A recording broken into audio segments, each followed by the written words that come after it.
Então, pessoal, estamos aqui para fazer um convite especial para vocês, para estar seguindo o nosso canal aqui no nosso podcast. A gente vai propor para vocês uma coisa diferente para estar acompanhando. A gente está bolando um aulão para mensalmente estar apresentando e falando alguma coisa sobre a indústria têxtil. Sobre beneficiamento. Beneficiamento têxtil.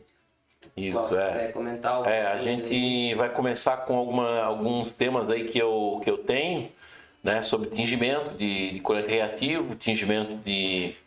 O próprio corante reativo a gente consegue trazer muita coisa, né? Não é só a parte mecânica dele mesmo, a parte de mecanismo do tingimento. Sim. Mas também a gente consegue falar sobre cromóforo, né, sobre partes do tingimento, por que um tingimento, por que um corante, monta do né, jeito, por que um corante ele é reativo, por que qual a diferença de um corante para um pigmento? Sim. Qual é a diferença de um corante reativo para um corante direto? Né?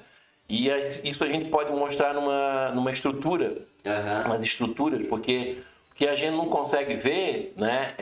A gente pensa que todo corante tinge qualquer fibra, né? Eu sempre costumo dizer isso, que a gente acha que quando a gente não tem conhecimento nenhum de tinturaria, qualquer corante tinge qualquer fibra. Sim. E não é assim. Não é assim, né? Mas então, o que difere um corante do outro? A gente tem que ver o quê? A estrutura dele. Sim. Tem que conhecer a estrutura dele. Né? E ontem ainda eu estava com meus alunos lá do Senai, a gente estava falando sobre corante reativo e a gente estava falando sobre morfologia de corante. Né? Então, qual é que é a parte colorida, o cromóforo azo, um cromóforo antraquinônico, um cromóforo do tipo tiol, né? Sim. De várias estruturas diferentes. Então, a gente pode ter uma conversa bem aprofundada, né, sobre esse assunto aí. Não só apenas corante reativo. Sim. Podemos falar sobre basicamente, processo. Criar um processo hoje do zero, também junto com vocês, né? Que vai estar nos assistindo e dando algumas dicas assim do que fazer no dia a dia. Para quem não trabalha na área têxtil, para pessoas que são da moda, que às vezes chegam pra gente, eu quero essa cor, por que a gente não consegue chegar nessa cor? Exatamente. Então, eu acho que vai ser um negócio bem bacana aí. Até o pessoal pode estar interagindo. Vamos fazer. Pedindo pra gente aqui o que querem, dúvidas, né? E a gente vai estar explanando aqui e tirando... Essa minha animação que eu montei para os alunos do Senai, eu fiz uma para o corante reativo e outra para o corante do poliéster. E é uma coisa assim que ela consegue mostrar para o aluno, né, lá dentro do tingimento, que a gente não consegue entrar lá dentro. A gente é muito fácil a gente entender uma coisa que a gente vê. Sim. Mas o tingimento a gente não consegue ver. Não. O tingimento é uma coisa que está acontecendo lá. Tu estás colocando os produtos e simplesmente acontece. Isso acontece. Uma vez aconteceu comigo um fato que a gente explica aqui e o tintureiro veio falar para mim. A fábrica tinha comprado lá da Itália aquelas MCS e as primeiras MCS eram máquinas de 300 kg. Ele trabalhava com um tintureiro que ele era muito curioso, ele era muito técnico assim, né? E eu e ele gostavam muito de conversar, ele tirava muitas questões comigo.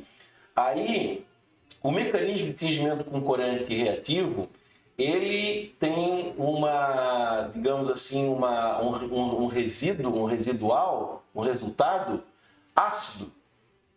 Né? Quer dizer, se você tira o H da celulose e o cloro do grupamento reativo do corante, né? Da celulose sai o H, daquele OH sai o H, né? Ele se ioniza e sai o H. E do grupamento, por exemplo, de um corante monocloro-triazina, sai o cloro. Sim. Então, se junta o corante com a celulose, mas tem um resíduo, HCl. Esse ácido clorídrico que forma nos monocloro, ou o ácido sulfúrico que forma nesses corantes que são os remazóis, né? que são essa outra classe de grupamento reativo, ele forma um ácido sulfúrico. Aí o tintureiro falou para mim assim, poxa, mas o pH estava em 12,5 e agora está caindo. Não, mas é exatamente isso que forma, né? É exatamente isso que está acontecendo. Né? O pH vai cair, porque ele tem uma formação de ácido. Sim. Só que essa formação de ácido num meio tão fortemente alcalino, a gente não consegue pegar. A gente pensa que, né? Sim. Porque a gente não tem esse pH online. E na máquina, naquela época, naquela MCS, veio um pH muito colado na máquina. Então o pH foi lá em cima e depois começou a cair. Percebeu que o pH estava descendo. Exatamente. E para esses vinil sulfônicos aí, ele cai bem mais, porque a espécie ácida que nasce, que gera, não é ácido clorídrico, e sim ácido sulfúrico. Né? Bacana. Então é uma coisa assim que a gente vai falar também, né? E são coisas da prática que a gente tira e a gente pode... Assuntos do nosso dia a dia, né? Exatamente. Que a gente enfrenta aí todo dia a gente nunca sabe tudo, né? Exatamente. Todo dia o cara aprende uma coisa diferente, né? Então eu convido vocês a estar seguindo aí, que vai ser um negócio bem bacana. Acredito que sim, acredito que o pessoal vai gostar. Acho que sim. É isso aí então.